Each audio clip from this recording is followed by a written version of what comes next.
Okay, so we're on. We're on? Oh, shoot, I was tweeting, sorry. It can happen to you. It can happen to me. It can happen to everyone eventually. You want to finish tweeting? Yeah, okay. Go ahead, I'll just let it run. Yeah, we got plenty of time. Plenty of tape. Plenty of Reels tape. and reels of tape. You pushing the needle to the red. Yeah, no, I don't tweet. That's the joke. I don't use Twitter. You don't tweet, I was don't going to tweet. say. Yeah, but I was texting. Sorry. Like, maybe you are tweeting now? That's weird. Yeah, no, I'm not tweeting. I can barely email. What are you talking about? Yeah, but you do the book face a lot. I do. It took me like a year to learn how to use Bookface, right? Yeah. And then after I learned, now I just use it. Okay. Now, mind you, their most recent format change, I'm basically back where I was 3 months in. I can barely use Facebook now. Yeah, I'm really not. See, for some reason, even though I'm never on it, like I drop in maybe once every couple of weeks. They rolled out the experimental beta new UI to me early, and I actually reported a bunch of bugs because it was really buggy. Really buggy. I guess they did know who to roll it out to. Right. Anyway. But it's still so bad I can't find anything, and they've made it very, very difficult to use groups like the Pottscast group. Now, mind you, digital natives, younger folks that grew up using this kind of thing, like this kind of social media, I have not had any problem with the change. Like, they're baffled when I say I can't actually find the group to post. I'm sorry. Yeah. I'm trying. I am trying. I cannot find this. Well, everything for some reason became dark themed. And this was, I think, actually... No, I think that's you, babe. Mine's still light. Yours is still light? Yeah. Oh, it switched themes on me. Like, Twitter went dark themed. They also... the Twitter app on my phone actually did something I like, which is they added a night mode. Mm-hmm. So at sunset, which is disturbingly early these days... It's nighttime. Suddenly... Oh, so you can tell what time of day it is if you're trapped inside and you only have access to Twitter? That's not the actual point. The actual point is to send less blue light to your eyes to keep you awake after dark. Oh, I see. And maybe reduce eye strain a little bit in maybe. dark environments. Okay. Well, that's cool. I guess that's generous of them. When I used to work incredibly long hours, like 80, 90 hours a week, which, and just coding almost round the clock, going home to catch 6 hours of sleep and come back and do it again. I would drive home in my Prelude at 1 a.m. with sunglasses on because my eyes were so shot. Oh. Yeah. Shoot. That's messed up, though. Yeah. Yeah, that's messed up. Oh, hey, speaking of messed up, talk amongst yourselves. I'm going to take the bread out of the oven. Oh. We're going to have to start this over. All right. You can bring your soul alive. It can happen to you. It can happen to me. It can happen to everyone eventually. You happen to say it can happen. You can.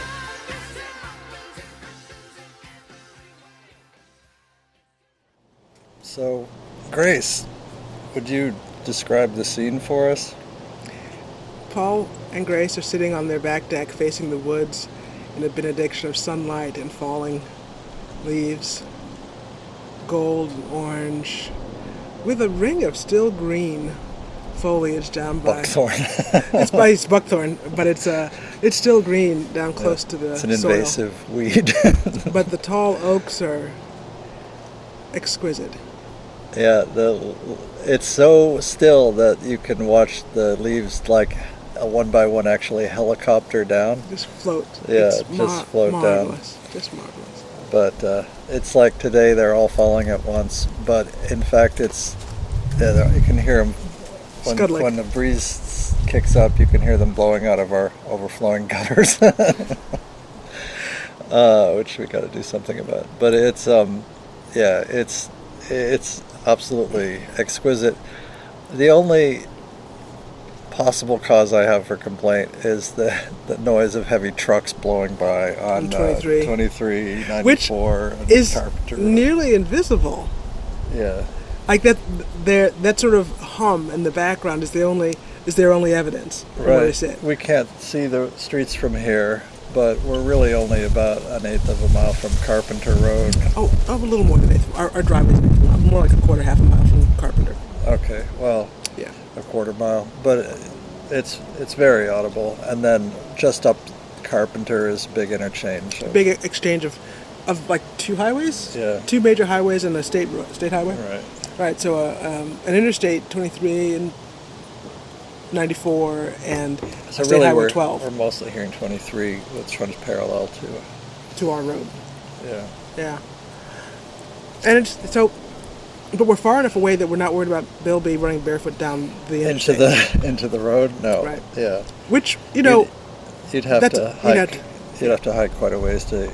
There's some not dense but thick woods. Yeah. And it's not actually that dangerous except for people's dogs getting through the woods. But it's dangerous enough that a 7-year-old is So it gives him pause. gives him pause to just hike straight to the roadway. Maybe later he'll go hitchhiking. I don't know. Hey, Bilby's, if there's one, Bilby's the one. He's kind of intrepid in that way. Right. It's like, I was just going to try a thing. What? Why are you looking at me like that? Bilby, that's insane. Yeah. Yes, and? So that's the only thing I kind of regret about living here really is, well, two things. That and the bugs. Is that the incessant road noise, and of course it gets louder in the fall and winter. And there's no leaf cover to dull it. It's more muted when all the leaves are up. But, and of course that and the mosquitoes. Well, it's not just mosquitoes, though. Like, there's Black flies. mosquitoes, black flies. Brown recluse spiders. So, like, it's really... I've had several bad spider bites. I don't mean to sound like one of these noobs that, has never lived in the woods before and doesn't know what the woods are like. You're not one of those people that posted a review of a national park that said, bugs will bite you on your face. Yeah, no, that's not me.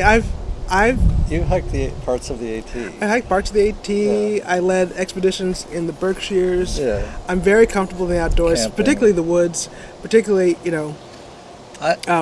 thickly forested areas. Yeah. My concern is, generally when I'm camping and hiking, I avoid low-lying swamps because of the bugs. Right. And because it's not fun. It's not a good place to camp. Right. But apparently someone decided it was a good place to build homes. So we're camping here. So we're camping here in the low-lying swamp. Yeah. And, no, to be honest, We're not. this is the elevated part of the low-lying swamp. Right. Our neighbors actually probably down the road probably have it worse. I have it worse. I can't even. There's probably a water management issue Oh, yeah. that has brought this to us. Because it's hard for me to imagine that people because some of these houses aren't just in the 60s, they're from, they're even early, like the 40s. Yeah. This house is from 1967. Right, and there were houses out here in the 40s and even before that. So it's hard for me to imagine that people were settling and building houses in the 40s in an area that was a bad place to build. We didn't start doing that until the 60s, 70s, Right, 80s. where we're just literally on protected wetlands. We're on protected... bulldozing wetlands. Yeah, bulldozing wetlands and just filling it in, and then wondering why there's a problem. Why that keeps flooding base. Why does it keep flooding? That's really weird. This is a rock-solid construction. It's in the wrong place. Yeah, right? well, we're not going to have a flooded basement, which is nice, unless it floods from upstairs. No, it's a good location. Like I said, that strategy only started in the 60s. Woo! Oh, wow. Leaf shower. We just got showered with leaves, babe. That doesn't seem to be necessarily the open strategy here. I think it was some construction that happened afterwards. Probably that construction from the 90s up the road. Yeah, there's like a culvert and there's like some low-lying areas. There's a horse farm up there too, right? Which is that house is from way before the 40s, right? And that the combination of the mosquitoes, ravenous mosquitoes, and the horse farm led us to be just a bit concerned about Eastern equine encephalitis this year. Right. And I mean, not, especially because we kept getting sick, you know. Well, like, there was that one time we actually, like, we're all kind of sick. You know, and that's true. You and Joy have also had some other... The both of you seem to be more tasty to we the get bit so much that we have, like flu symptoms, you know, like arthritis symptoms. She gets tested very frequently for COVID. I've been tested twice. Neither of us have ever come up positive. Right. But so I really think, between that and the spider bites, it gave me neurological symptoms like tremors and I couldn't walk. You know. Yeah. So if anybody knows me at all, you know that my mantra has been for a long time since we started talking about the coming apocalypse that we're now experiencing. Yeah. It'll be the bugs that get us. It will be the bugs that get us. Right. You know, and that's kind of always been the way. You know. Now, as in response to Eastern equine encephalitis, the only real precaution we took was we got some bug spray, and for a few days when we didn't have bug spray, we didn't send the kids out because they were getting bit midday. I'm talking to Paul's head right now if you can't hear me. I'm sorry. I'm actually looking for the limiter setting, but I think it's in a menu and not a switch. Oops. Anyway. I have no idea what because, that means. Okay, so a quick digression. I pulled out, we recorded, we went for a walk and recorded it last weekend on one of my recorders. And I haven't processed that because I was going to make it into a podcast, but it was really rambling and incoherent. And so I haven't erased it, and so that memory on the recorder is still full. So I pulled out this recorder, which has been kind of sitting in a box waiting to be repaired. Yeah. And this is the Sony PCM D1, which originally was I think it originally cost $2,600. Yeah. I mean, I didn't buy it new, right? But, and I think it was 2006 they came out, maybe. This was really the first very high quality handheld, like, digital field recorder that didn't use tape of any kind, and was in this form factor, that is, you can just hold it in your hand. Right. It still works. It'll be an experiment. I don't have a dead cat for it because the dead cat rotted out from being in storage too long. Something was nesting in it, right? Pulled all the foam out. Pull all the foam out. I could order a new one if it works well still. But this is... I stopped using it because something had gone wrong after dropping it. And Sony will no longer repair them. And the idea of trying to repair it myself was just too daunting, even though I have the service manual. It's incredibly miniaturized, and it's full of components rather than being like 3 chips on a board. It's like, hundreds of components. Right. So I haven't tried. So this is an experiment to see if it works well. But the reason I mentioned this, I was looking for the limiter, is that even the very slight breeze that comes up, I can see the needles on the meters flailing madly. Oh. And so on the mics, it's going to sound like... right, even when this very gentle breeze comes by. And so that may be a problem. So this recording may be unusable. So we'll do what we can. See what we can do. It was so still out here that I didn't really think of it. But yeah, we get a good gust, right? Yeah. Also, there's a problem with the meters, and there was a problem with the level knob that seemed to be damaged. But somehow, sitting for a few years, it seems to have healed itself. Nature's healing. Nature is healing. But anyway, I keep thinking, well, maybe I could get a new one on eBay. If you look on eBay for these things, they still go for $2,000, which is more than I paid for this one in 2008, right? Because that's bonkers. Because the electronics in it are some serious audio quality, right? Better than probably any other field recorder that's come out since. Mm-hmm. They were made in Japan, not China, and were sold as high-end like devices for journalism and field reporting, not consumer devices. Mm. So, anyway, that's my digression. That's your digression. But yeah, I never use it because I'm afraid I'm going to drop it again. Oops. Yeah. Well, that kind of thing does. I don't know. I have these negative experiences, and I'm like, yeah, I'm not doing that again. It was 6 months before I could make coffee in our house after Ellen got burned. Oh, yeah. So that happens. That happens. With the press pot. Yeah. But I was buying coffee out because I couldn't bring myself to make it at home. So we actually bought a coffee maker that's, you can set it on a timer, and the features we wanted in it were the ones we got. It's not fancy. It doesn't grind the beans. It has a stainless steel pot. It has a double-walled stainless steel carafe, which means that it'll go off whenever it goes off and brew, and then the coffee will actually still be hot. Hours later. Mid-afternoon. Right. It'll still be hot. It's great. It doesn't have a heater. Nope. Underneath it, so you can't crack the carafe.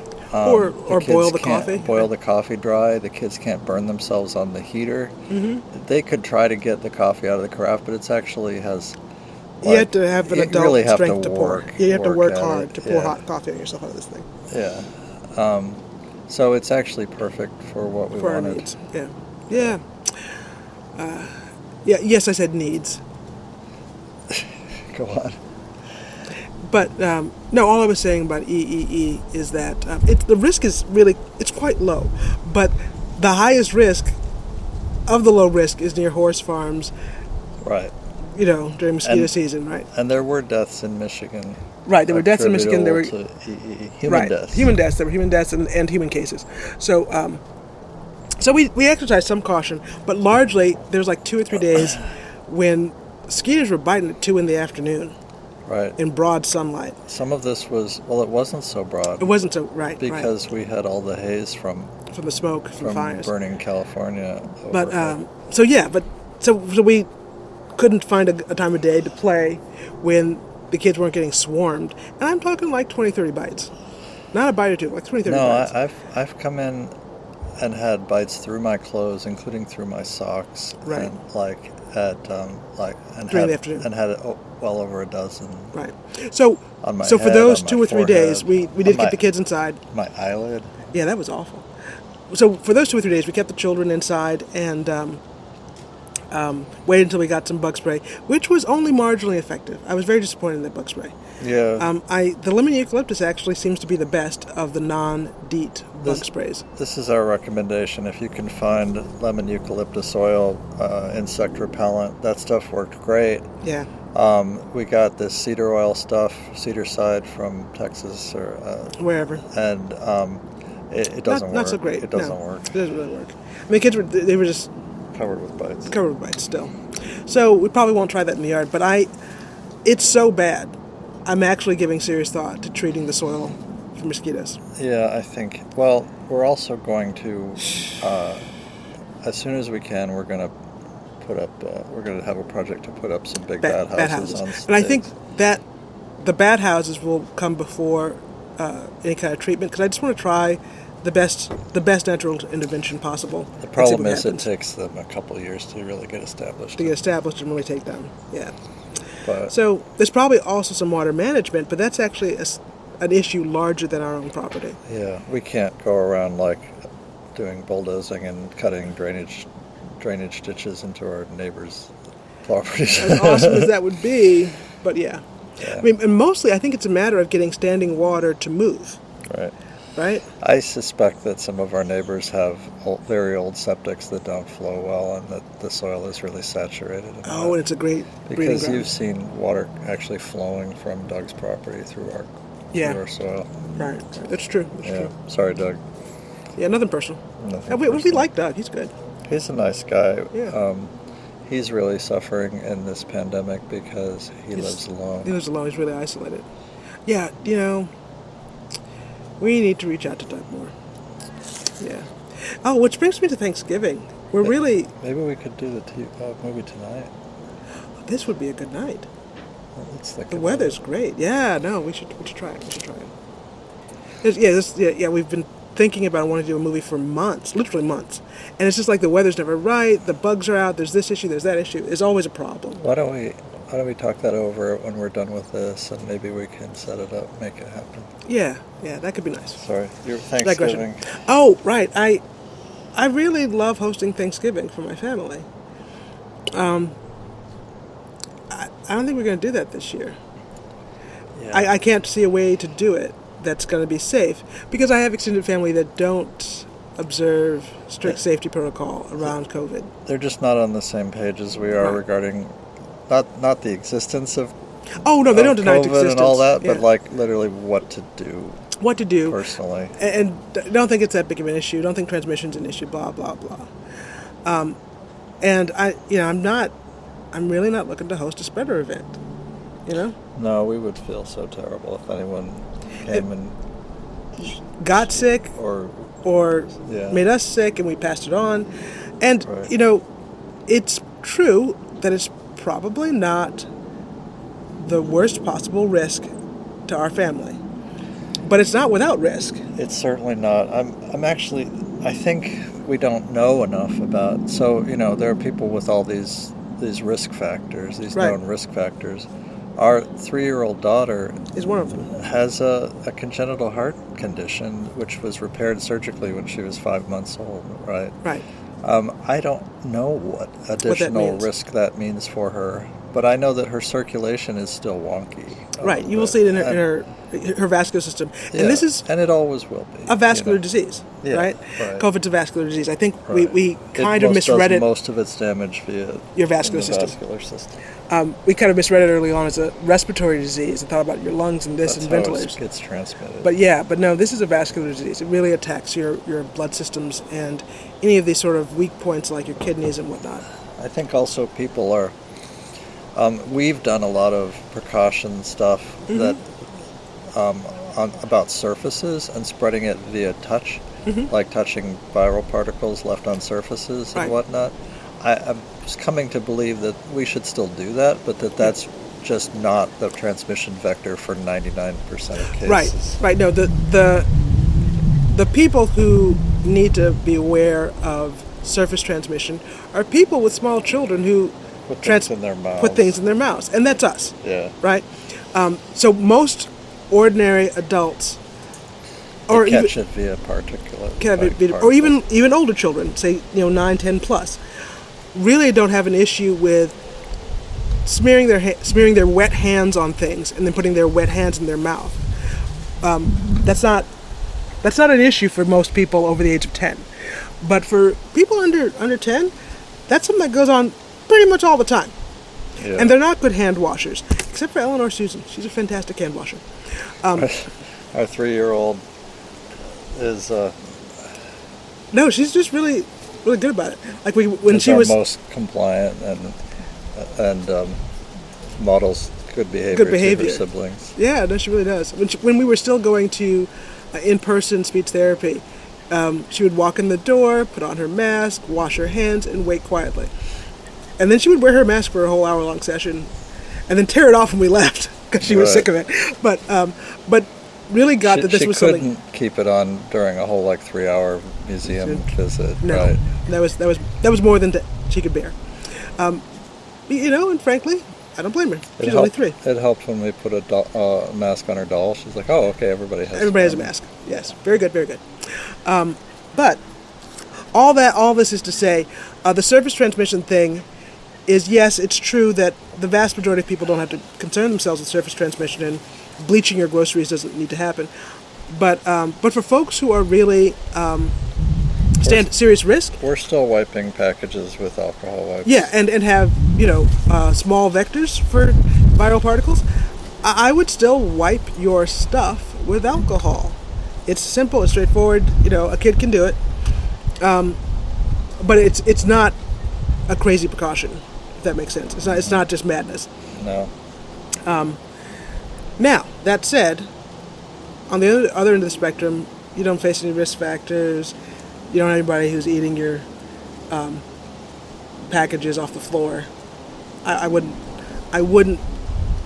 Don't let this turn OCD for you. So, yeah. Well, all this was going to like Thanksgiving. How do we do Thanksgiving? I don't know. How do we do Thanksgiving? Part of me is like, hey, let's plan to do it on the deck and just hope for the best weather. Well, we could make a contingency there and pull the plug based on the weather forecast. Right. Well, and also I think the contingency would involve, because you have to plan the food, right? Right. And you have to do the food before you can make the call. Right. I think the contingency would involve like packaging the food and doing a no contact, like delivery, or like just, hey, the food's all ready. Let's just meet around the fire pit for half an hour or something. Yeah. Like some kind of contingency that isn't a total letdown.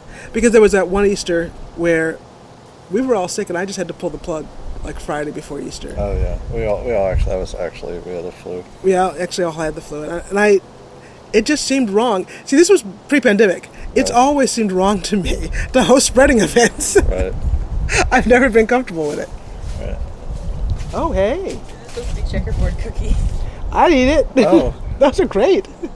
Are those baked or not? Not baked. No, not baked yet. I just took the balls and put it in the oven. Veronica has been, all early on in the pandemic, we've begging them every day to make bread rather than buying bread. Right. And like got flour, we got yeast, and made it sourdough, and and I was making bread for a while. It didn't come out very well typically, but Yeah, mine's not doing well.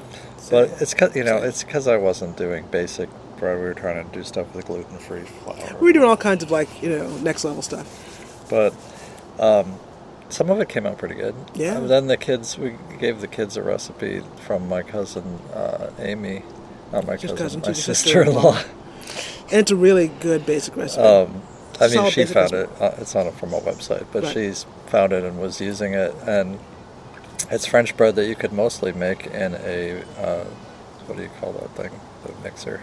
KitchenAid. The KitchenAid. It's a stand mixer. Well, it needs a hefty stand mixer. Right, one of the ones with a big motor. So mostly you just let it rise in there and do most of the work right in the bowl. Right. And so it's quite easy, and it has come out very reliably. Yes. So and right now, so Veronica though has picked up. She wants to make cookies. She makes cookies just about every day. She's been making cookies, and they're some of the spice cookies, snickerdoodle type things. Those are not snickerdoodles; they're spice cookies. They don't have sugar on top. Yeah. She's been making these spice cookies. They're just like they're like a sugar cookie, but with a bunch of molasses and spices. Molasses and less sweet. Yeah. They're and probably more fat, probably more butter. Yeah. She did have me help her make the recipe. So. Yeah, but they are super good. Yeah, this is like, sometimes some restaurants or diners or takeout places will serve cookies. Like you can order cookies and they just put a lump of frozen dough in the pizza oven and then you get cookies in a pizza container. It's disgusting. Why don't they do something like this and they could have their signature spice cookie? Spice cookie. That would actually be good. Fall. I mean, people don't want spice cookies in May. Fall spices in May, but. Yeah. But yeah, this would be... No, it's a next level cookie. I keep threatening, but we have to write this recipe down and share it, because it's next level. So that's been happening every day, and we're actually starting to run out of flour, which is great. I'm so glad. We're getting through it. We can finally get into the flour. It's not just getting rancid in the... Right. The other thing is I've started making bread, and I've been doing it every day, and my goal is... I could follow a recipe. I'm not using a recipe. I'm trying to develop ratios that I can hand the children that are very simple. Sort of like that biscuit recipe, which was a can of coconut milk, 3 cups of flour, and you guys have 24 biscuits. Right. Boom, right? Baking powder. No, it was the self-rising flour. Oh, the self-rising. So 3 cups of self-rising flour, can of coconut milk, and you have some great biscuits. Right. And they were good. They were lovely. They were fun. Not like the cookies. But. No, not like the cookies. Not like the spice cookie.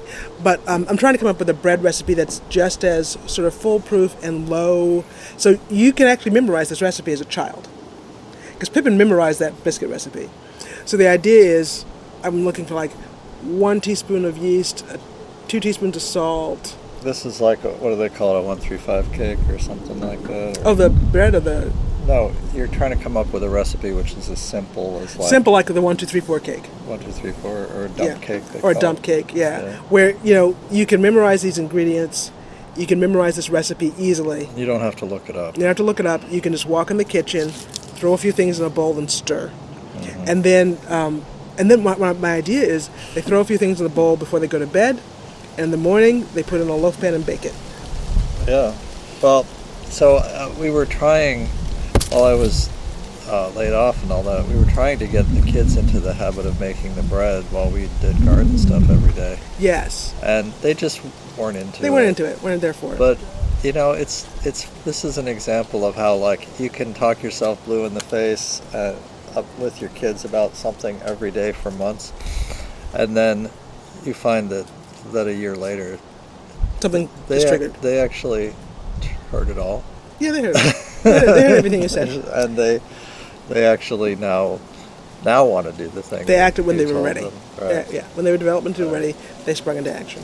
Right. So you know, there it is. And Veronica's getting very good at baking and getting a good feel for how to manage. That's the big thing. Is Right. I never have made. I've made bread a few times over many years, but I've never done it enough to really have intuition for the ingredients, which is what you really need, because bread always goes a little off, always, because of your humidity, your temperature, your flour, everything is highly variable, and it's very sensitive to all these variables, and so you have to be able to correct on the fly for what's actually happening. Look at what you have in your hands and manipulate it based on what you see. Yeah. So, and that's kind of my idea here. So I'm having lots of flops. Yeah. Like, it's too hard, it overproofed, it did this, it did that, it tastes weird, it's got the wrong texture. Yeah. And the people who are good at this still have things go a little off the rails, but they can correct them on the fly. Right. So that's where I'm kind of going. Something very... What the hell is that? Our wonderful neighbors vacuuming the leaves in the woods. Oh. They don't want forest fires. Okay.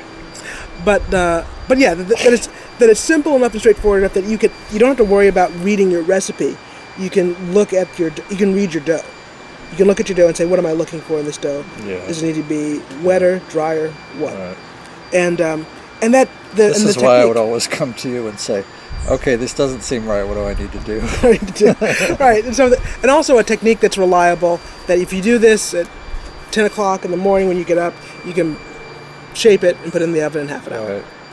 Right. Although, yeah, the temperature is a huge thing with rising, because no we let our house get really cold in the fall, and stuff doesn't work. Doesn't work.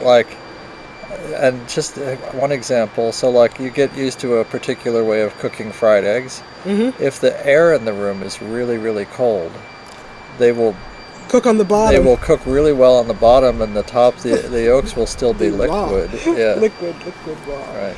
So yes, and perhaps you don't want your home to be that cold. Right. Well, I kind of like it. We actually turned the temp on because it's like in Saginaw. I've found that below 63, my nose just runs all the time. Right. And my joints start to ache. Right. So you just 63 is the magic number here. Yeah. Yeah, it's true. So we gave in. So do you want to talk about this parliamentary election thing that we had? There's some kind of like a government thing? Political... the politics fandom has gone nuts today.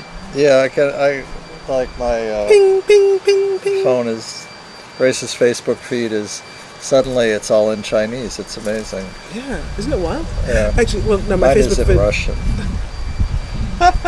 My Facebook feed has suddenly gone full... Blue MAGA? Yeah. So do you want to talk about... So, I was actually in the tub when CNN finally called it, like 11 something this morning, called it for Biden.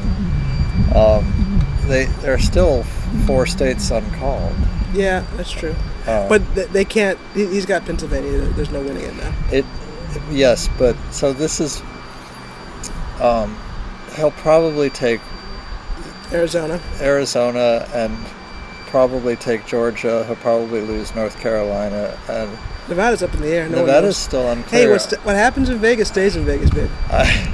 We may never know. We never know. No, last I looked, there was still a wide enough margin that I wasn't confident about it. Nevada? Yeah, I mean, the percentage votes counted wasn't close enough for me to feel confident that the margin would hold. The margin would hold. Gotcha. And that's why they haven't called it, right? But someone's burning leaves. I actually don't mind the smell of burning leaves, unless it's a completely out of control. Well, or they're burning trash with leaves. Right. That I don't care for. Neighbors, but burning leaves they are shouldn't fine. burn trash. If you want to burn your leaves, I know it's not carbon neutral, but you know. But yeah, whatever. This is not. This is not the problem. People in semi-rural areas burning leaf piles in their yards is not the reason for global warming. And honestly, if you want to make some biochar, that can be part of making biochar. Yeah. It's not the way to make. You don't make biochar by burning your leaves. Right. But that can be part of the process. Yeah. And I'm not opposed to that. I am opposed to vacuuming your woods. That's stupid. Is that a leaf blower? Yes. Well, yeah. I'm not sure what it is. I think I've heard this before. I see the leaves. It's a leaf blower. Okay. Oh, he has a gardener. Yeah. Okay. Yep. Oh, they would, but no. Usually, a leaf blower sounds more like a chainsaw. You know, it's Yes, like it has a small engine. This is for a landscaper that has a more sophisticated process. It's on a vehicle. Yeah. Oh. Okay. So they're doing a thing and burning leaves. It's yeah. Now, I've never understood people that move to the woods and cut down the trees. People that move to the woods and then want to get rid of the leaves. You are in the woods. Right. It's like moving to dairy country and being like, oh, it smells like cow shit. Yeah. Well, you're in dairy country, though. I'm just saying. I don't want to rake the leaves. I actually would like to mulch them all into the grass, though. Mm-hmm. You know, rather than just let them sit there and form kind of a leaf mold layer, which it could be problematic. It's a little problematic with my allergies and with what it does to the yard. Mm-hmm. But the plants underneath. But mulching them up is really valuable. It helps them break down faster. Mm-hmm. Well, just a side note of concern is making sure walkways are clear of leaves. I mean, that's a safety issue. Right. And it's so much easier to shovel the snow if the leaves aren't. Right. Like, freezing it to the pavement. Yeah, we're sitting here, our deck is buried covered in leaves. It's kind of marvelous, actually. But all that said, it looks like I was wrong. I did not think that Joe Biden had any chance. Not any chance. I didn't think he stood any chance whatsoever of winning this election. I expected 45 to retake it handily because America is that racist. When we last spoke, when we last went for a walk and talked about this a week ago, I was not sanguine at all. Mm-hmm. I believed that the polls were probably going to be quite a bit out of whack with the reality. But I was not willing to say that I thought Trump would win. I thought there was a good chance he would win. Mm-hmm. I thought there was a good chance that Biden would win. I wasn't willing to call it firmly. But no, I called Michigan for 45, and I called the election for him. Yeah. I was wrong. I did have held the opinion that it was not going to be any kind of Band-Aid or landslide or I mean, in other words, they were going to squeak through if they did. If they did, it was going to be and it's kind of a squeaker. It's kind of a squeaker. I don't know. I mean, we don't know what ultimately and the Dems lost ground in the Senate and the House, but yeah. Yeah, we don't know ultimately what the electoral vote margin will be. Right. We'll see. Let's see. Yeah. I was kind of been nervously. Nervously predicting dire outcomes. You can see the needles jumping. Poor little thing. But go on. Dire outcomes. Nervously predicting dire outcomes, and for a while I was looking at the numbers and thinking it was actually possible that Biden would win the electoral vote by exactly one, by 270 to 269, and thankfully will be at least 273. Yeah. But that's still like... It's like, oh, just made it. Yeah. Margin in the popular vote is somewhat more, It's wider, right. more reassuring than that. But here's the thing. It's like, talk about your friends who are crowing and jumping up and down and on their way to brunch now. Yeah, they're all going to brunch, and they're happy that dog's going to be back in the White House. Does Biden have a dog? He's got 2 dogs. Does he? Yeah. How did I not know that? Because I don't give a shit. You don't care. What's wrong with you? So yeah, so they're all going to brunch now. Is one of them named Kamala?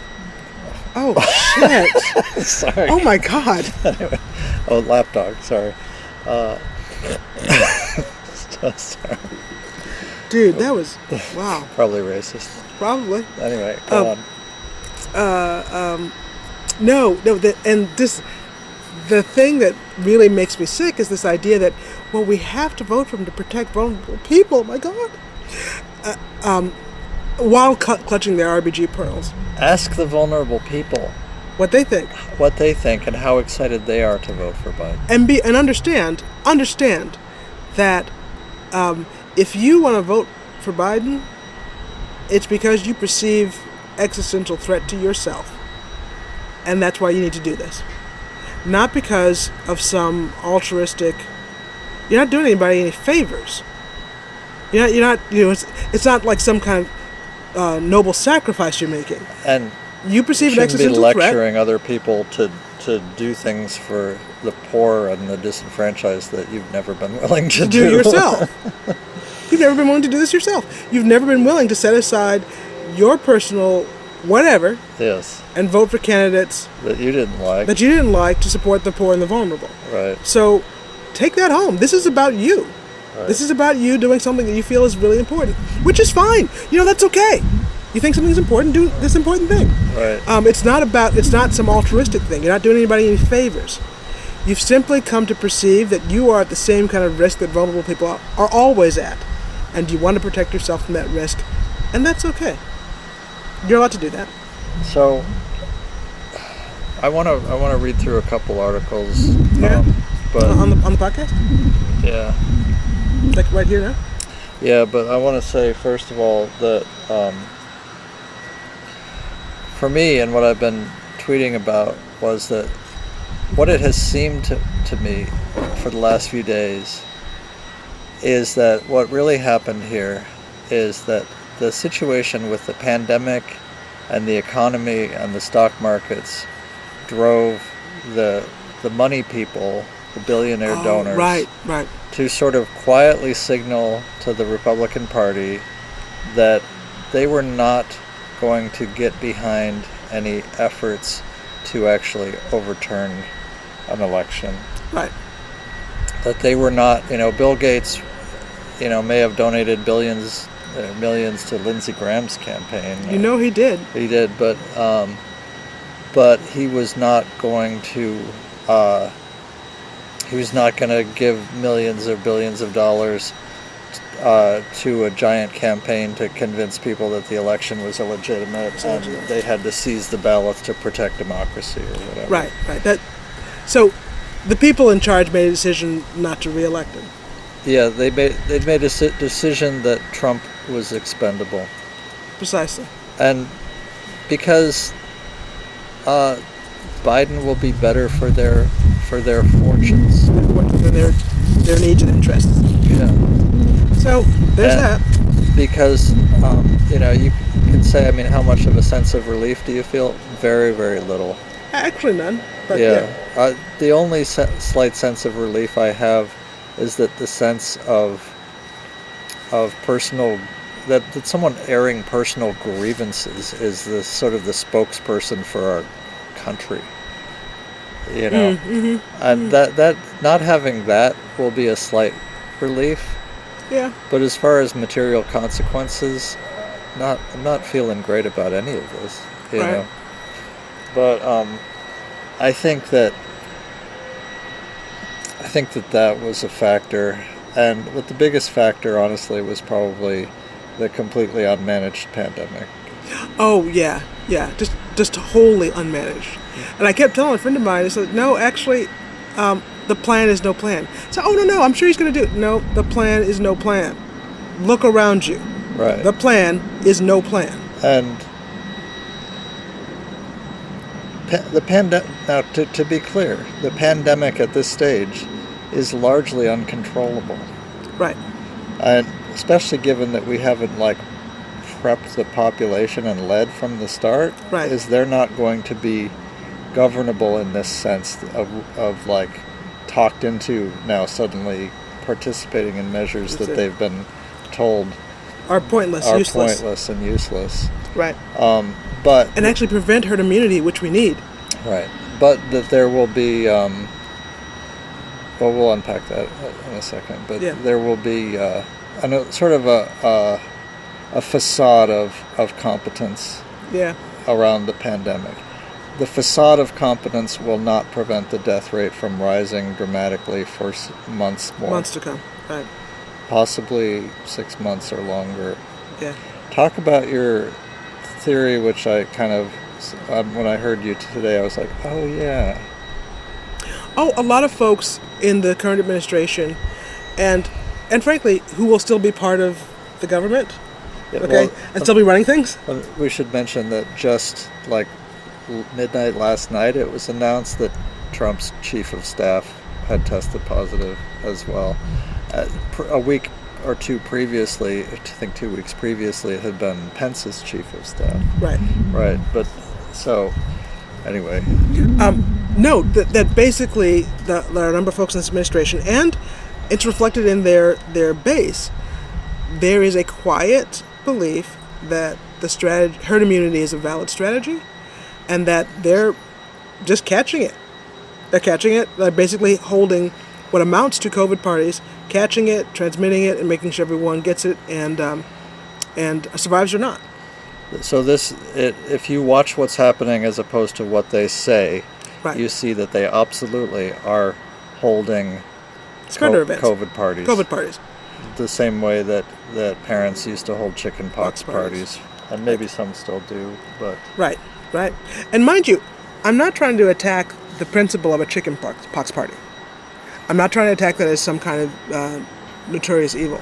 I actually don't think that was a bad thing. I probably got it that way. Mm-hmm. And I remember having it, and it was an inconvenience for 2-3 days. Mm-hmm. An annoyance. I Right. couldn't sleep because I was so itchy. Right. But the kids got it, they got over it, and the adults got a brief immunity boost. From that. Right. Right.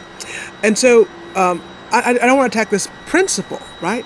Because while I would absolutely support a chickenpox party, under no circumstances would I support a polio party. Right? No, That's okay, so, it's a different some disease. percentage of your kids are going to either, Die or be maimed. Die or be maimed, or need to be in an iron lung, Right. or walk with braces and Whatnot. That's maiming. Yeah. Yeah. And so it's not the principle of herd immunity that I think is some perverse thing. It's this idea that there's no distinction between illness. Right. There are some illnesses that really you just don't want to catch it. Right. And then there are other illnesses, it's not a big hand, foot, and mouth, not a big deal. Right. Right? Chickenpox, not a big deal. The biggest deal about chickenpox is people have to miss work. Polio, Yeah. big deal. Smallpox, Polio was big a effing deal. Big Yeah. effing deal. Yeah. So I Was wouldn't. smallpox 10% fatal or something? Yeah, like it's that? some. Yeah. It's a big deal. And very disfiguring. Very disfiguring. So I'm not here to cheerlead for getting people sick with things that are really quite harmful on the principle that we'll have herd immunity and we won't have to worry about it anymore, because this is a principle of sacrificing the weak. Yeah. And for the good of all. And it's also not really clear that there will be long-term immunity against the rapidly mutating COVID. There is not. It's not clear. Yeah. But that actually spurs them. We can't really catch it again. You just got to catch it and just go on. Again, get every strain every right. time No, it you comes out. get a cold every year. What's the big deal? And that's really the principle at work. And because they are people with access to extraordinary elite medical care Yeah. and extraordinary and elite support systems, they're like, what's does the it big matter? deal? It doesn't matter. I'll just And catch it and get it over with this is- and move on. This is a sociopathic worldview because it does not take into It is. account all the vulnerable people that they will spread it to. Who they're working with. All the All the housekeepers, Yeah. all the janitors, and and it doesn't take into account Right. all the people that work to provide their medical care. right, all And the nurses, And the cost to that facility of being unable to treat other people. other patients. It's deeply sociopathic, but I'm pretty sure that's what they're doing. Yep. If you look at what's happening, that's what they're doing, The, regardless Yeah. of what they call it. the upper class is always completely sociopathic Right. in their So- behavior. So this idea then that they would do this, they will never call it that. They will never admit that's what they're doing. That's politically untenable to admit to Sure. directly. And I have a number of friends who are basically in this position and have made that decision for themselves. They'll wear the mask that they're supposed to wear. They're not going to get in anybody's They're not face going to get into a brawl at a store. at a store, right? They're going to leave that to the rubes. Right. To create a moral space where they can behave sociopathically like they are. But then basically I've just decided it's not that big a deal. This is nothing to freak out about. Why can't we just open school? And, Right. and you know, they're doing what they do. And they Because my little girl with a heart defect might be at your school. might be at your school. And you might And- kill her. And, and I have a congenital, a genetic lung condition. and we have people around us who Who are are at risk. vulnerable and Vulnerable at risk. And I think that's the real piece of information, which I have been saying from the start, that I think no one's fully digested. No, that's not true. A handful of people have digested this. 50% of American adults are high risk of serious complications from COVID-19. Half of all adults face a 15% chance of death from COVID-19. That's not trivial. No. And no matter how you slice it, that's going to have an impact on our economy, on our health system, on everything we do if we do not manage it. Yeah. But hey, you know, Let me see how we're doing on time. yeah, we're alive. Wow, Still did got that better? thing really blow through? Yeah, this is the other reason I don't use this recorder much. Eats batteries like candy. It's blown through blown through 4 AA batteries in 45 minutes Dang, though. or so. Let me see what the... Yeah.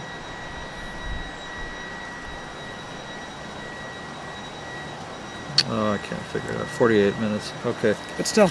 Well, let's see how long it'll go. Maybe it'll keep going. Yeah, I've got a loud alarm in 30 minutes. Let's see if we can get this proof text. Okay, I'm going to try splitting the file here. Let's see if that'll Okay, work. let's try that. So what I mean by that is it basically closed one file and opened another. Oh, so we don't lose the whole thing? Exactly. Yeah. I want to read this. Time to Monsters? This is a post. Yeah, this is a post from Midwest Socialist, Yeah, preach. it's actually DSA, and I have to say that I'm Not I'll really- organize with DSA, but I'm not really quite into with that. them. They're actually generally too centrist for my tastes, Yes. and basically I've never found an organization that shares my degree of radicalism. Mm-hmm. And that's kind of what it means to be radical, honestly. There are times, this is by Marco Rosaire Rossi. Is that probably a pseudonym? Maybe. Marco Rosaire Rossi. There are times when a victory is a failure. For Democrats, this is one of those times. Joe Biden appears on course to be the next president of the United States, snatching the office from Trump's small, duplicitous hands. Well said. The center, short-fingered vulgarian, the center left should be rejoicing. Yeah. Yeah. The reign of Trump's Twitter tantrums and egotistic ineptitude is over. Is it though? Is it though? And not a moment too soon. COVID-19 has taken over 230,000 lives. The economy is severely scarred. The number is probably much higher than that. Oh, Right. well, right. They won't. Yeah. They won't really know until 10 And- years from now no. when people are doing large scale. Studies. And looking Studies. back at, Um, unexpected deaths. perhaps permanently, and the appearance of armed militias during demonstrations has become routine. Under Trump, if America was not a failed state, it was undoubtedly a failing state. Yep. Despite Trump's callous incompetence, Biden's victory feels anything but victorious. Yeah. Pundits predicted Biden surfing across the electoral map on a blue wave. It's kind of funny. Sorry. I was, The hope was that Democrats, with control of the House, Senate, and presidency, would be able to right the Trump administration's wrongs. Finally, they could prove to the American people that they were the big tent party of responsible government that they Yeah. always claimed to be. yeah. With Republicans out of the way, Democrats could ensure that they would get the job done while also fulfilling Biden's guarantee that nothing would fundamentally change. See? How... You may have noticed that there's basically a contradiction Yes. between those two. Yeah. How are you going to get the job done if nothing fundamentally changes? Right. Nevertheless, that liberal technocratic dream would have to wait. There was no blue wave. In fact, there was barely a blue anything. Democrats lost 4 seats in the House, and their chances at taking the Senate, while still possible, have drifted far out of reach. There are going to be 2 runoff elections in Georgia Oh, that's right. for right. Senate That's seats, right, yeah. right? In January. In many ways, these mixed results were what centrist Democrats promised. Since 2016, leadership in the Democratic Party has been focused entirely on defeating Trump. In doing so, the party's upper echelons opened their arms to moderate Republicans and opportunists in the Lincoln Project. The message from the Biden campaign was clear. You can split your vote as long as you vote against Trump at the top of the ticket. Right. And indeed, many voters did just that. Precisely. They voted against Trump and for the Republican candidates down down ballot. Right. Right. And so the Lincoln Project actually spent like $37 million and converted no one. Not one like person? I don't know, that number's pulled up. I remember reading it was a ridiculously high number. Right. Well- High amount spent. Yeah, Right. raised. Raised. Right. While this strategy was successful, barely in ousting Trump for office, that number I just pulled out of my butt. Okay. It failed miserably in addressing the fundamental problems that led to Trumpism in the first place. Right. The Republican Party has become an impossible coalition. Free market ideologues and sycophants for corporate America lead the party, but it wins elections by appealing to the prejudices of rural working class voters, Right. who ironically are some of those most impacted by the Republican Party's sadistically cruel economic policies. Yes. The coalition should have dissolved decades ago, but Republican and Democratic leaders have found ways to keep it alive. Republicans have doubled down on the most dysfunctional elements within the rural working class, hoping that intense dedication to a single issue would prevent voters from considering a broader economic agenda. Opposition to gun control and abortion, initially fringe issues, were moved to the mainstream. Any compromise on them was treated like an existential threat. Yeah. Even while conservatives were in power, they projected a sense of being under siege by cultural Marxists, globalists, George Soros, or whatever covertly anti-Semitic euphemism is fashionable at the moment.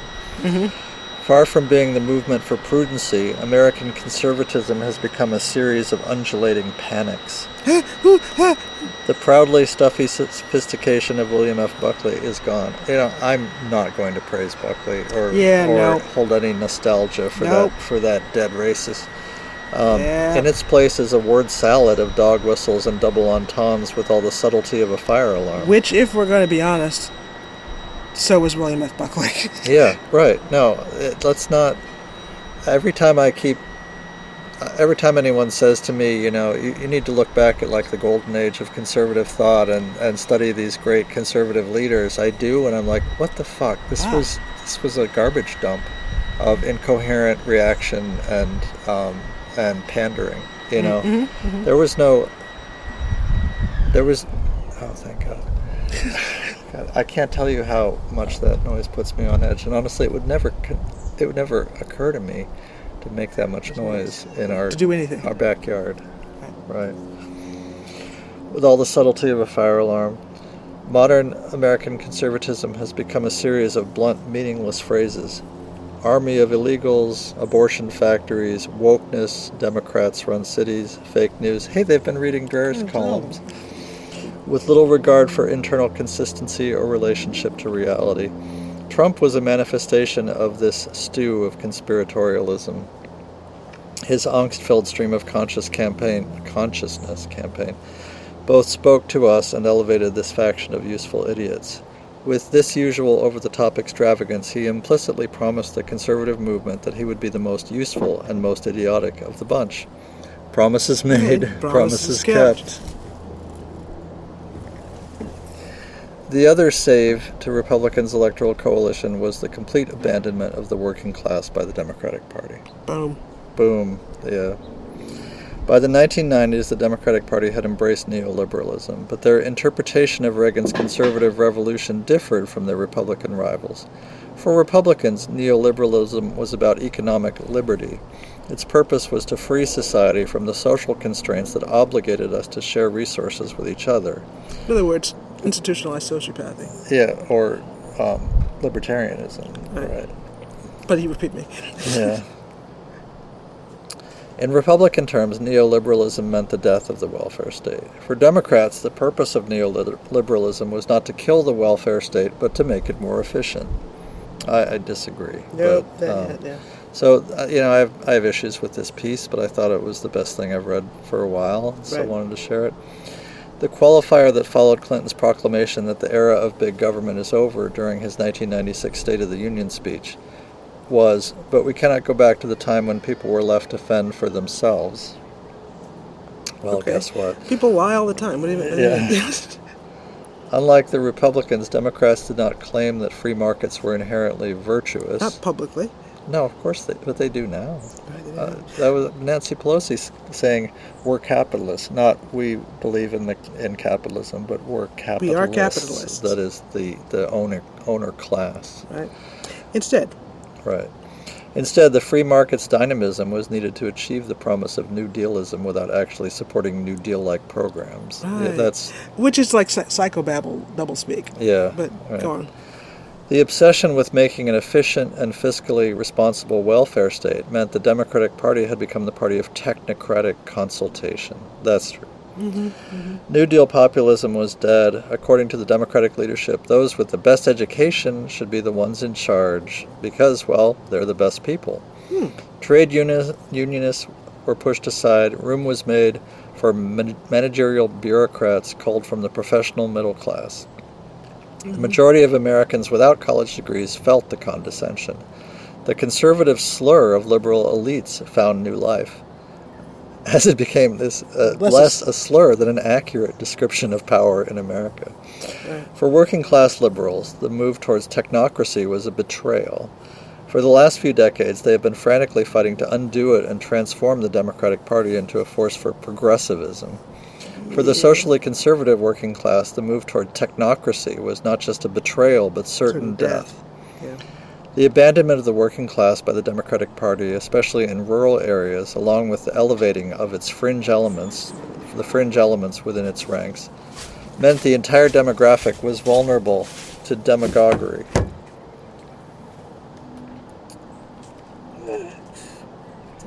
The cookies arrived. Thank you, Rocket. Yeah, so meant the entire demographic was vulnerable to demagoguery. Yeah. Trump did not, it doesn't help that you had literally state media since the start of Fox News, since the 90s, and you have a whole generation of people who've grown up in this insular, conservative school system, echo chamber, Federalist Society, groomed for positions in power. Right. Trump did not mastermind a political realignment. He stumbled into one that was tailor-made for his style of spiteful showmanship. Yeah, he found a parade and got in front of it. Right. However, just as Trump provided an opportunity for Republicans to keep their coalition together, he also provided an opportunity for Democrats to obliterate it. I wouldn't say obliterate it, but to undermine it. Right. But really tripped over his own dick. I mean, you know. Beyond the bluster and anti-establishment pageantry, which is remarkable, you can trip over something so It's tiny. Wasn't going to say it. Beyond the bluster and I'm the rude one. I'm the working class guy. And anti-establishment pageantry, Trump governed like a typical Republican. America's corporate executives might all agree that Trump's tweets were obnoxious, but they celebrated his tax cuts, business-friendly appointments to the federal courts, and his slashing of regulations. To the surprise of no one on the left, Trump proved to be a faux populist. Instead of seizing on this betrayal, the Biden campaign insisted on focusing on matters of competency and decorum.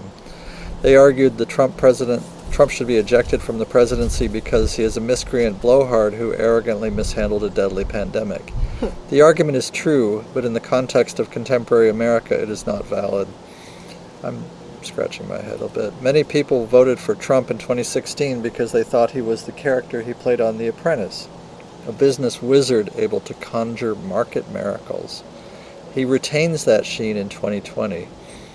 And with economic devastation caused by COVID-19, people needed that more than ever. I'm not quite sure how to parse that. It seems kind of soft and wishy-washy. Yeah. I don't think he retains the sheen. I think that people... Oh, for his base he does, but go on. Realize that the complete, like we said, the complete unmanaged pandemic was a problem. It's a problem. Economic problem. Right. And that's the thing. People are like, we can't shut everything down. That's going to be an economic problem. Not managing the pandemic is going to be an bigger economic problem. So people are seeing their local businesses all dying. Just. And so... Like so mayflies. So I somewhat disagree with that passage. I'm not even sure that people cared that he was a fake populist, because a lot of populists have always been fake, right? I mean, it doesn't mean it's not a valuable, energizing, and organizing strategy. Yeah, it's an animating force. The Democratic leadership fails to understand that the rural working class supports Trump because of his persona, not despite it. This, I think, is very true. The rural working class respects Trump because his brand of economic nationalism promises to bring prosperity to anyone. Oh, this is... Oh, no, keep going. Okay, not if they continue to work hard. The working class in America has already been doing that for decades.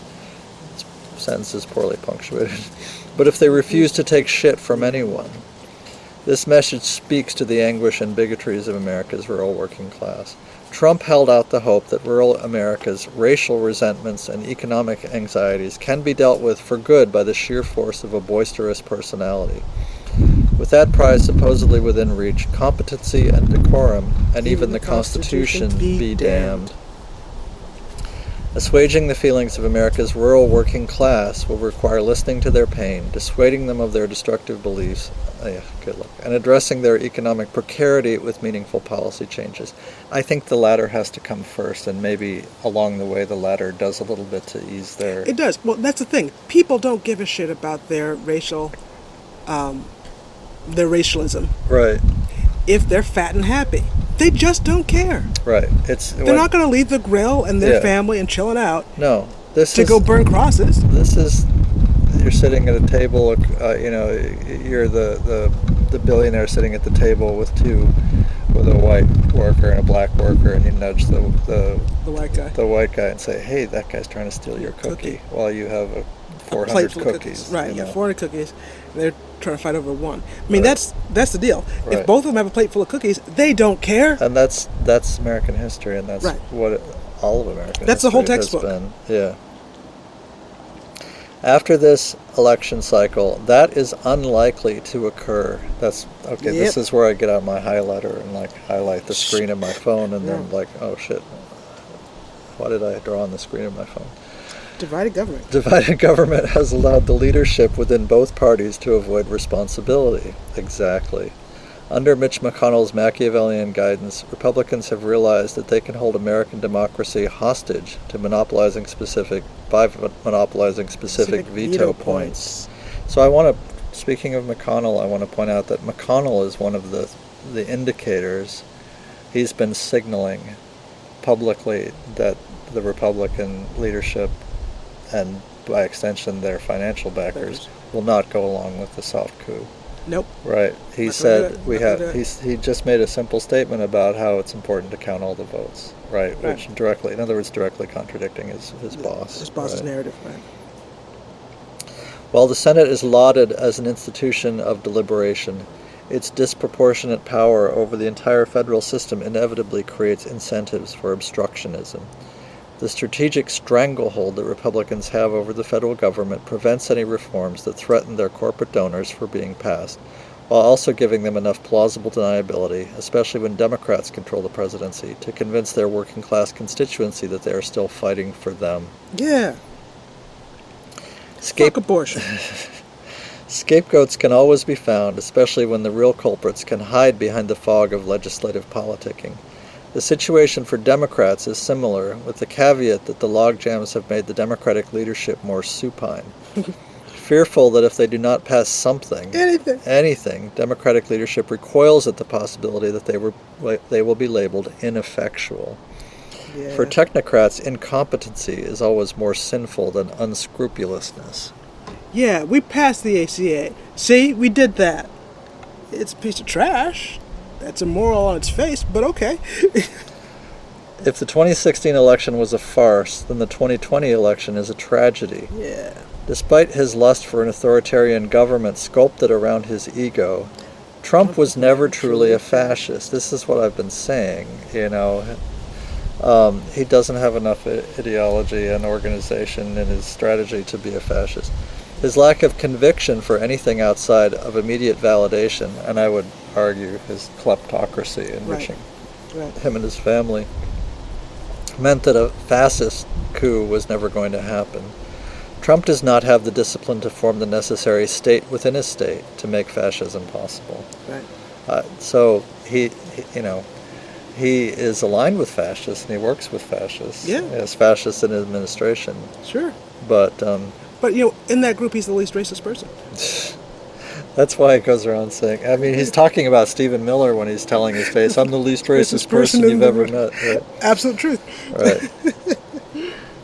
Hitler wrote Mein Kampf while in prison. Trump writes tweets while vacationing at Mar-a-Lago. Instead, Trump is what he is, a failed real estate tycoon turned reality TV star who cosplayed through the presidency. At nearly every moment, he seemed to overestimate and simultaneously underestimate his power. This is what I mean when I say I'm not less worried about Biden than I was about Trump. Right. Trump was largely ineffective. Right. But I think Biden has the structure to really get a lot of nasty-ass shit done. And, you know, I'm trying to what hope I'm maintaining in a Biden presidency is basically this sort of fundamental hope that it's always possible for people to have their come to Jesus moments and actually be vindicate their shitty careers, their shitty everything, vindicate, you know, like, and transform. It's in the case of Biden, who's elderly and had a whole career as basically a lapdog politician, right. You know, it's a very faint hope. Right, garden variety scumbag.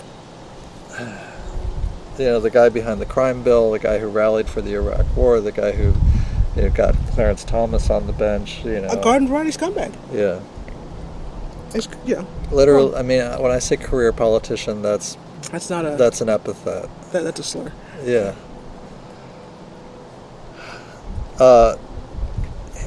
Simultaneously overestimate and underestimate his power. He never had enough of it to create an authoritarian state, but always had too much of it to be removed from office. Mm-hmm. What he did, well, especially with a Democratic Party that has done basically that has no interest nothing, in removing him from right. office. What he did do was step into a fascist moment in American history. A moment when, in Gramscian terms, that's something we'd have to unpack, the old world had given away, but the new world had not yet formed, the time when monsters can emerge. Yeah. With the 2020 election results, it still appears that the new world is still not ready to be formed. Trump lost the election, but the Democrats failed to defeat Trumpism because they never mobilized the working class against it. Instead, they put all their chips in the integrity of middle-class professionals. They lead the party, and with a narcissism that rivals Trump, They believe that only an expansion of their ranks will save America. This college needs more administrators. More college-educated drone pilots, and more black women prison guards. Yeah. We got it. Their suburban, meritocracy forever. Their suburban mobilization gave Biden the presidency, but also the Republicans the Senate. For the next 4 years, Americans can expect their government system to be gridlocked and their political culture to be anxious polarization. In other words, more of the same. This is why I'm saying my anxiety levels dropped by about 10%, if that, I don't have a lot of anxiety. The reason being that some of the chaotic random narcissism will decrease. I think some of the stochastic terrorism might come down a notch. The stochastic terrorism might come down a notch. Although we don't know. It's like 0.1% for me. We don't really know for sure that there still aren't going to be electoral violence. I think between now and inauguration, there's lots of it on the menu. There's lots of it on the menu, but on a scale that's actually going to overturn anything? No. I don't believe it. People will die, but it's not going to change the... Retail rather than wholesale. Right. The danger of gambling massively on the professional middle class is that they are still a minority, and one that is grossly out of touch with the millions of Americans without college degrees or who live in rural areas. It is still possible that under the guise of Trumpism, another Trump, one more disciplined and ideological, can emerge. If rural America remains bitter and alienated, there is always the potential for authoritarian demagogues to feed off it. At that point, without a progressive uprising from within the working class, Americans may find themselves for generations condemned to a time of monsters. Yeah. So there's no indication that in 2022 or 2024 that things won't get much worse. It's going to actually be uglier. And already they're planning to hamstring Biden, with austerity politics, and they're going to become the party of no again, with the exception that they might be willing to participate in some measures to try to at least partially manage the COVID outbreak. It would be nice to have the COVID outbreak managed in some form. Right.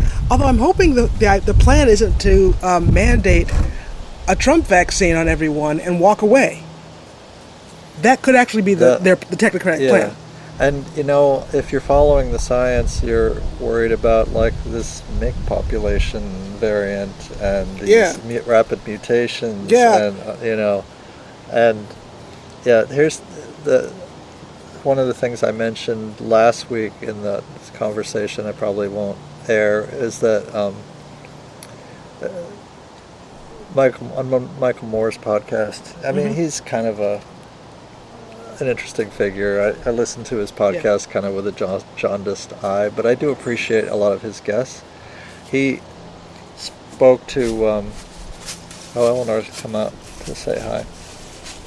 He was speaking about people he was talking to about the pandemic and about what is it? Vaccine? No, what's the name for a person that studies pandemics? An epidemiologist? You like me, an epidemiologist? Yes. I'm sorry, I'm drawing. An epidemiologist who told him, sort of in confidence and informally, and he didn't give the guy's name or affiliation, he said, Mike, we're going to be wearing masks for the rest of our lives. And that really rang true because the pandemics are going to start to pile on each other. Pandemic on top of pandemic. And we will and just keep going. We'll just kind of squeak to some normalcy in late 2022 and something else will emerge. Yeah, and I'm going, oh my God, that rings a little too true to be comfortable to listen to. Right. So the key will be just okay, so how do we actually have a functioning society and economy when we can't be in the same room with each other? Right, and you can't vaccinate each other fast enough. Right? There are ways. Oh, parts of Asia have gotten used to this. Right. Anyway. Right. So we need to treat with reality and get used to some of this. Yeah. A lot of people aren't willing to do that yet. So I was going to try and read Umak Hare's piece too, but I think probably we're. I think we're at time. We could wait 3 minutes and end with a piece of Bach, but Oh, when your phone goes off? yeah. Okay, so we have 3 minutes to talk a little more. And after reading all that, my brain is blanked out and I got nothing. Oh so gosh, no, just I'm gonna eat my cookie. eat your cookie. No, I don't want to like turn into like this whole thing about the vaccination thing, but I think if our plan is to let 45's administration develop a vaccine on a fast track that mostly rewards pharmaceutical executives, and then mandate that everyone take it and say we're back to normal, that's a bad plan. Yes. I mean, if you think things are ugly and divisive now, just put that on the table. Right. Just trot that out and see what happens. It's not going to be pretty. I don't want microchips in my brain with Yeah. Bill Gates reading my thoughts. No. Child And- sex trafficking. And even the conspiracy theories aside, just push all that aside. We haven't finished testing it yet. Right. But if that's our plan, and the technocrats seem to be signaling, it's the technocrats that are the sort of rabid pro-vaxxers. Right. Right. And they're signaling, if that's their plan, they don't have a plan. Except to reward pharmaceutical company executives en masse. So that actually seems kind of dangerous to me, because it still leaves the pandemic unmanaged. Right. And that's the problem I have, is that the pandemic is unmanaged. Throughout history, the actual things that manage disease Yep. are cheap and universal. Cheap and universal. The poorest people can do it. That's why Africa is out managing us on this. Right. It's cheap and universal. You just have to accept reality. Right. Treat with reality, as you've been saying. Yes. Oh, look at that phone. Eleanor is here. And she's the sweetest little round girl. Yes, she's. It's so warm today. She's out in her diaper. She's dressed only in a diaper, wandering around on the back deck in the leaves. Kicking dry leaves. Yeah. And having a good time. It is. Let's come back to this. It is so nice here today. Yeah. I just want to be outside all day, and Yeah. it is a huge blessing to have a day like this before we have snow. Before and snow and winter. winter. The deepest of weather. winter, yeah. And now, mind you, I really love winter. Yeah, sure. But yeah. Like Bill Murray said, in Groundhog Day, I wish you nothing. There could be nothing finer than a long and lustrous winter. But this is a beautiful. It's exquisite. It's the Beautiful reason fall day. is my favorite season. Yeah. This day is why. Yeah. That's what it's about. Oh, where's your alarm? 1 minute. 1 minute. Okay. Oh no.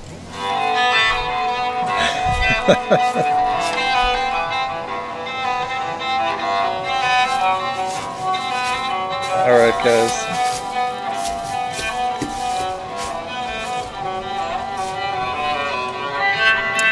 Just let it play. Yeah. It's out of copyright.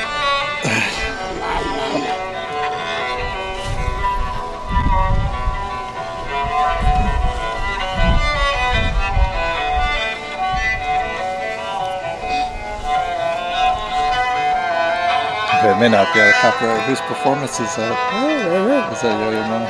Oh, maybe I don't know, but it's a phone ring, so I know it's out of copyright. Yeah, it's like a phone tone. Wow. Sounds like Yo-Yo Ma, but that sounds like an actual performance and But- not a digital, Listen, Bible school graduate, Yeah. Luke 1:46. I'm sorry, you lost me. Yeah. Look it up. Okay. That's all, guys. Thank you for listening. Till next time. Bye-bye. Oh, I didn't stop it. Oh, it's still going. I can't. So I'm not used to this recorder. I can't stop it. It's just Can't gonna record stop everything. it forever. Ah.